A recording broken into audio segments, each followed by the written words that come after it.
Estando aquí en Control Pensini por Globovisión con la periodista Blanca Vera Asaf. Te quería felicitar, siempre tú tienes una dirección y un análisis impecable, porque cuando nombraron el gabinete, el nuevo gabinete ministro, me dio mucha dirección sobre lo que estaba pasando. ¿Por qué nombraron a cada uno de las personas en este gabinete que a primera vista pareciera que fuera incongruente y mentira? Cada uno tiene una posición que cumplir, lo que es Pérez Abad para los industriales, lo que el ministro de Economía, que ha sido tan cuestionado porque es sociólogo y no es economista, pero él tiene su función porque él responde a un ala política importante del gobierno. Tenemos también a lo que ha sido Aristóbulo Istúriz, que ha sido muy aplaudido por mucha gente, a pesar de que tengan sus detractores, pero lo ven como la persona ideal para lograr un diálogo entre él y Henry Ramos Alú, vienen de Acción Democrática, pero yo quiero que tú nos hagas ese desglose y también los desaciertos con algunos ministros que han tenido que cambiar hasta 2 y 3 veces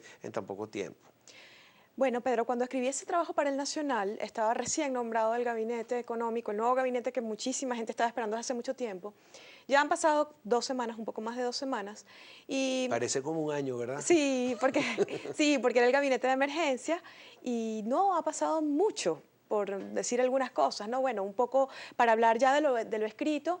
Sí, Luis Salas es una persona que es nombrada por Nicolás Maduro un poco para darle el piso ideológico a lo que es el gabinete económico. Él es una persona de muchísima confianza del asesor del presidente de la República, Serrano Mansilla, es un español andaluz que asesora al gobierno desde hace muchísimo tiempo y creemos que como él no podía ser ministro porque no tiene la nacionalidad venezolana, pues está allí Luis Salas llevando a cabo un poco las directrices que dicta Serrano Mansilla.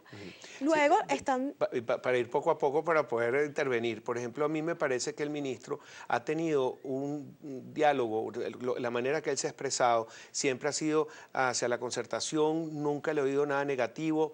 Hay cosas que dice que a nosotros nos llama la atención como que no hay inflación, que él no percibe inflación, pero todo el tiempo habla del diálogo con la Asamblea, con las personas de la oposición, y hay pocos entes que están hablando así como él. Por lo menos no le veo esa inquietud de estar todo el tiempo en contra de todo. Creo que tiene que ver con que no ha sido un burócrata en los últimos años, es una persona que está llegando nueva, es una persona que está llegando, que viene del mundo académico y que a lo mejor no está acostumbrado a ese lenguaje, a ese discursivo que viene desde el chavismo, del ataque frontal. Y precisamente por eso, porque sabe que su misión es como una labor coordinadora, pues él evita también entrar en polémicas, pero digamos que su línea de pensamiento está bien clara y lo ha dejado por escrito y además lo ha hablado.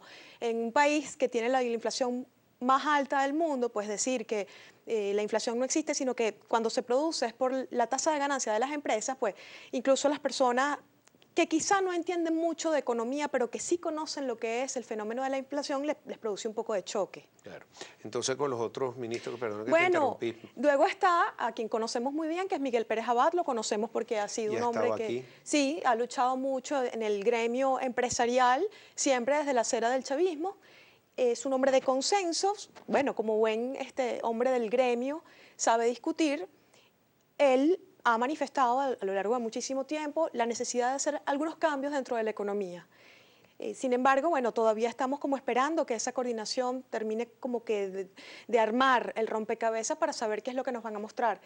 Bueno, también tenemos como un nuevo ministro al exdiputado Jesús Faría, que es un hombre de la línea radical de la izquierda, formado, pero que también le ha hecho algunas críticas a lo que es la política económica del gobierno. Él ha hablado en el pasado de unificación cambiaria, él ha hablado de que bueno, se necesita revisar un poco todo lo que es el control de precios. Es un hombre que tiene ganas de hacer las cosas bien, sin embargo, insisto acá que quien coordina las políticas es Luis Salas. Tenemos otras figuras como el caso del ministro de Economía, Banca y Finanzas, Rodolfo Medina, es un economista, digamos que dentro de lo que es la academia, porque viene de la Universidad Central de Venezuela, es conocido como un excelente econometrista, es un hombre que sabe meterse en el presupuesto de la nación, es el señor que tiene una carrera dentro del ministerio, no es un paracaidista, y conoce muy bien cuáles son los problemas que tiene el presupuesto. O sea, el presupuesto hay partidas que no alcanzan para el año, hay partidas que alcanzan hasta marzo, abril. Él sabe con lo que se tiene que enfrentar. Y bueno, luego tenemos a figuras que conocemos ya del pasado, que es Eulogio del Pino, es un técnico también, un ingeniero graduado de la Universidad de Stanford que ha hecho carrera en PDVSA y que le toca además un momento muy difícil porque le toca la caída de los precios del petróleo en un momento donde además PDVSA está pasando aceite porque le hacen falta ¿Y inversiones. Aristóbulo Istúriz, que ha estado tan en la palestra? Bueno, Aristóbulo es un político que toda Venezuela conoce desde hace muchísimos años. Es un hombre que es un político de formación. Y los políticos de formación y que tienen muchos años en este país bregando, saben que la negociación es fundamental y yo creo que ese nombramiento es clave. O sea, fue un nombramiento que incluso a la oposición le cayó muy bien. Ahora tenemos que ver qué va a pasar, porque está bien, están los nombramientos, pero necesitamos las acciones porque necesitamos salir un poco de esta crisis que ahoga, pues. Y seguimos en esa inercia. ¿Qué opinión te merece también los motores de la economía? Porque tenemos nombres como Cisneros, tenemos nombres como Folmer, tenemos una cantidad de gente que son empresarios que están llamados ahí y están haciendo propuestas muy interesantes.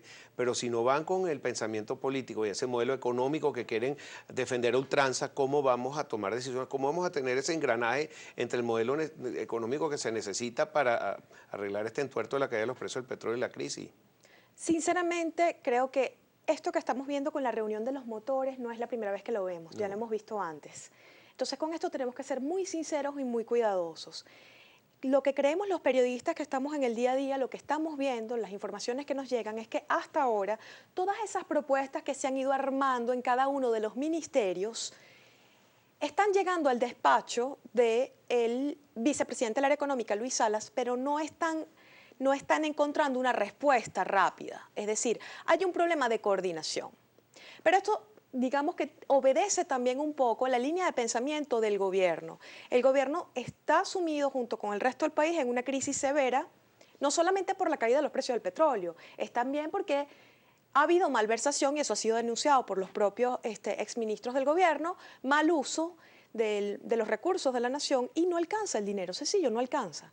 Entonces, ¿qué podría suceder? Bueno, el modelo del socialismo del siglo XXI colapsó, pero el propio gobierno tiene un gran inconveniente y es cómo rechazar o decir que ese modelo que se impulsó durante tantos años no sirve. Yo te tengo la idea, yo te tengo la respuesta, porque en Cuba le pasó a Raúl Castro y ellos plantearon unos lineamientos económicos y ellos llaman a este nuevo modelo la actualización del modelo económico, que lo llamen la actualización del modelo económico y le pidan ayuda a Cuba y que les digan qué tienen que hacer, pero tienen que actualizar el modelo. Eso es lo que tú y yo podríamos pensar, pero a lo mejor dentro de lo que son, de la estructura de poder del gobierno, esa manera de pensar les cuesta un poco, o sea, superar un poco ese modelo les cuesta, porque hay que recordar que el modelo del socialismo del siglo XXI es el control total y absoluto de la empresa privada, de la iniciativa privada, para poder mantener el control del Estado, es decir, no darle espacio a ningún privado para que de esa manera no se financien campañas opositoras, no haya músculo financiero, sino que yo controle totalmente no solo las ideas, sino los recursos económicos y lo que es la manufactura y la industria, ¿no? Bueno, colapsó, no funcionó. Blanca, ¿qué ha pasado en la historia cuando esta situación que ha pasado muchas veces en la historia de la humanidad, qué ocurre después? Bueno, vienen periodos muy complicados, en algunos casos guerras civiles, en otros casos, bueno, como en el caso de lo que sucedió en Estamos Alemania. hablando de la historia. La historia, la gran hiperinflación en Alemania, luego de la Primera Guerra Mundial, desembocó en un capítulo terrible que fue la Segunda Guerra Mundial, y al final, pues, bueno, el mismo modelo soviético, que a pesar de o sea, tener un gobierno férreo con el tiempo tuvo que abrirse y respirar. La propia China, que ha visto que con el cambio del tiempo su modelo se ha tenido que ir flexibilizando. Bueno, eso se supone que es lo que debería haber pasado acá. Tengo que decir además que no todo el mundo dentro del gobierno piensa de la misma manera. Claro. Que hay mucha gente que se ha dado cuenta que es necesario tomar algunas acciones para poder mejorar lo que está sucediendo, porque hay gente que tiene intereses políticos en el futuro y eso es totalmente válido. Y quería preguntarte también, ¿cuál crees tú que sea la nueva discusión que se va a dar en la Asamblea? Ya pasaron varios días discutiendo si aprobaban o no el decreto de emergencia, que muchos, hasta propios diputados de oposición de la Asamblea dicen, pero ellos pueden tomar esas mismas decisiones sin necesidad de un decreto, y hasta un corralito, que me llama mucho la atención, ojalá que no pase. Pero quería preguntarte, ¿cuál crees tú que sea ahora la discusión sobre el decreto del Banco Central? ¿Tú crees que ahí se pueda formar algún tipo de discusión o van a dejar pasar ese decreto? Creo que ellos han sido como muy transparentes, me refiero a lo que es la oposición con la línea que llevan, la línea de discusión y de debate dentro de la Asamblea Nacional, y ellos han dicho que al menos la Comisión de Finanzas van a revisar todo lo que es la legislación, la reforma de la ley del Banco Central que salió hace poco tiempo. El 5 de enero fue publicada en Gaceta. Sí. A destiempo, según sí, dicen porque el algunas 31 personas. de diciembre terminaba la habilitante y se publicó el 5. Sí, entonces esa ley tienen pensado revisarla y derogarla. 6.211 para que Sí, lo escribí. Bueno, yo creo que va un poco por eso. Tengo entendido también que les interesa muchísimo la materia petrolera, tomando en cuenta que comemos del petróleo todavía, pues. Y van a preguntar un poco cómo es esa situación dentro de la empresa. Pero cuando uno habla con los diputados de oposición, sobre todo les interesa saber cuánto dinero hay. No sabemos con cuánto dinero contamos dentro de las arcas. Un poco para planificarnos y decir, bueno, miren, aquí hay este dinero y esto lo tenemos que utilizar para alimentos, medicinas, productos prioritarios, un poco para informarse. O sea, cuánto hay en cada fondo, cuánto queda en el Fonden, cuánto incluso quedan en las reservas, que tampoco lo sabemos con exactitud. Entonces yo creo que van, en el primer lugar, con miras a eso, a determinar con cuántos recursos cuenta la nación este año. Eso es interesante. También sobre la discusión del Banco Central, dice que el Banco Central ahora pueden pedir prestado sin reportarle a nadie. También los dos directores que podían nombrar la Asamblea no los pueden nombrar y no tienen por qué publicar indicadores económicos porque pueden ser secretos de Estado. ¿Tú estás de acuerdo con eso? ¿Tú crees que esto pueda pasar? Si a mí me preguntas sobre esa ley, soy muy emocional en ese análisis, un poco porque la institución del Banco Central es una institución que yo quiero mucho, bueno, como el resto de los venezolanos, pero yo le tengo especial apego porque ha sido una institución que ha sido mi fuente durante muchísimos años. Conozco la gente que trabaja adentro. Esas informaciones, cuando uno publica un tubazo, no es un tubazo que te llega porque te da un opositor, te lo da un funcionario público, ¿entiendes? El chavismo filtra información, pues. Y sé muy bien cómo funcionan las cosas ahí y sé muy bien que esta nueva reforma que se hizo de esa ley es un retraso absoluto, pero además afecta al ciudadano común. Es decir, afecta al más pobre también, porque si no se tienen conocimiento de lo que son las cifras.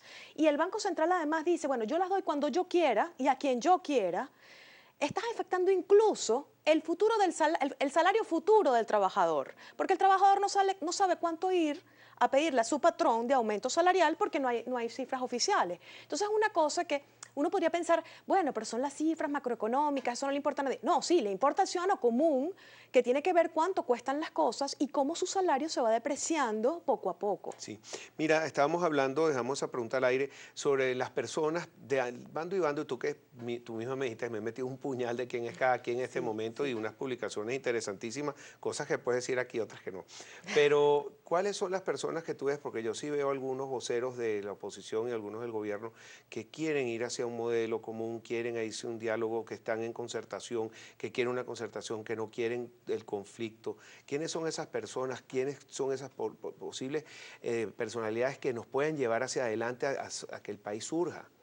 Yo creo que dentro del propio gabinete económico hay muchísima gente que quisiera que las cosas cambiaran un poco para mejorar y para que la vida del ciudadano fuera menos difícil de lo que está haciendo ahorita, producto de la escasez y del desabastecimiento.